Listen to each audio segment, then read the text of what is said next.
Hello everyone, I welcome you all once again on your on financial YouTube channel Financial Express guys, जहां पे हम अलग अलग financially products की unboxing करते हैं, उनके रिव्यू करते हैं और आपको एक बेस्ट फाइनेंशियल एडवाइस देते हैं।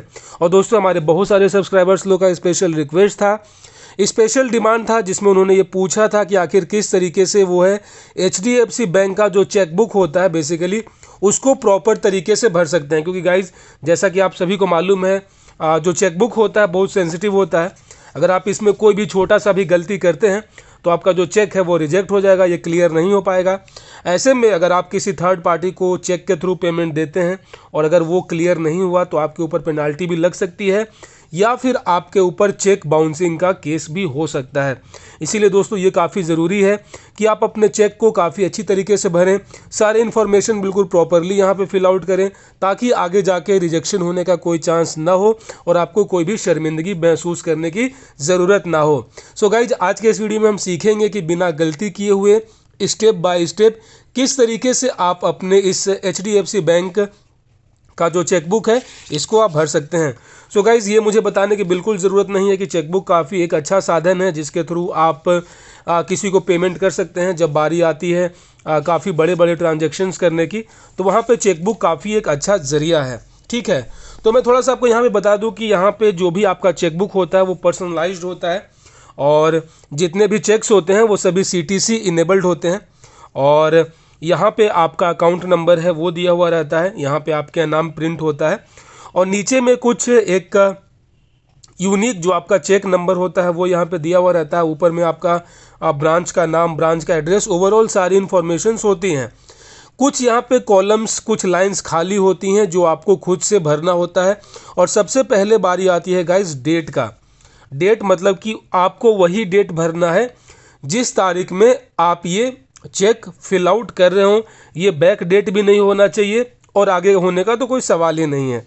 ऐसे में गाइज, आज है तारीख 6 नवंबर 2021। तो बिल्कुल आपको DDMMYYYY के फॉर्मेट में आपको ये फिलअप करना है, जो कि बहुत ही आसान है। ये ज़्यादा एक्सप्लेन करने की ज़रूरत मुझे नहीं है। उसके बाद गाइज, यहाँ पे आप देख सकते हैं पे के बाद आपको लंबा सा कॉलम खाली है। इसका मतलब ये कि आपको जिस पार्टी को, जिस पर्सन को, जिस एजेंसी को, जिस ऑर्गेनाइजेशन को, किसी NGO को जिसके नाम से बैंक अकाउंट है बेसिकली, आपको उसका नाम यहाँ पे फिल आउट करना होता है। तो मान लेते हैं कि मुझे जो है पेमेंट देना है PM रिलीफ फंड में। ठीक है, तो मैं यहाँ पे लिख दूंगा PM RELIEF PM relief fund. ठीक है, तो आप यहाँ पे नाम भी भर सकते हैं किसी का। आप अगर किसी सरकारी किसी योजना में अगर आप फंड दे रहे हैं तो वो भी दे सकते हैं। मान लीजिए कि अगर आपका कोई मित्र है, ठीक है, जैसे कि मैं मान लेता हूँ मैं आपका मित्र हूँ, अगर आपको मुझे देना है तो मेरा नाम है दीपक कुमार। तो इस तरीके से बहुत ही आसानी से केवल आपको उस बंदे का नाम लिखना है जिसके नाम से बैंक अकाउंट हो बेसिकली। तो मुझे लगता है कि आप ये बिल्कुल बहुत अच्छी तरीके से समझ गए होंगे कि इसमें आपको क्या भरना है। उसके बाद गाइज, यहाँ पे आती है बारी रुपीज़ का। रुपीज़ मतलब ये कि आपको उसे कितने पैसे देने हैं। ठीक है, अमाउंट।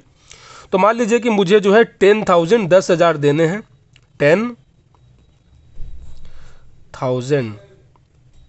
अब यहाँ पे आपको एक बात बहुत ही ध्यान से देखना है। आपने ये नोटिस किया कि आपने 10,000 लिखा, उसके बाद ये लाइन यहाँ तक आपकी खाली है। तो मे भी शायद इसका मिसयूज भी हो सकता है। क्या पता आप जिसे दे रहे हो वो आपके साथ फ्रॉड करने की कोशिश करे और वो 10,000 के आगे 999 लगा ले। समझ रहे हैं आप? इसीलिए आपको इसके आगे ओनली लगा देना है। जैसे ही अगर आप ओनली लिख देते हैं तो कहानी ख़त्म हो गया, इसके आगे तो कुछ लिख नहीं सकता वो। बिल्कुल अब आगे का जो पूरा लाइन है अब वो किसी इस्तेमाल में नहीं आ सकता है। ठीक है, तो ये आप हमेशा ओनली ज़रूर यहाँ पे पुटअप करेंगे। उसके बाद आपको सेम अमाउंट जो है, जो आपने यहाँ पे वर्ड्स में लिखा है, वो आपको फिगर में यहाँ पे आपको लिख देना है 10,000 और फिर ऐसे कर देना है ताकि यहाँ पे भी कोई गुंजाइश ना रहे। और उसके बाद गाइज 1 2 3 4 और 5वां जो सबसे मोस्ट इम्पॉर्टेंट होता है गाइज, वो आपका सिग्नेचर।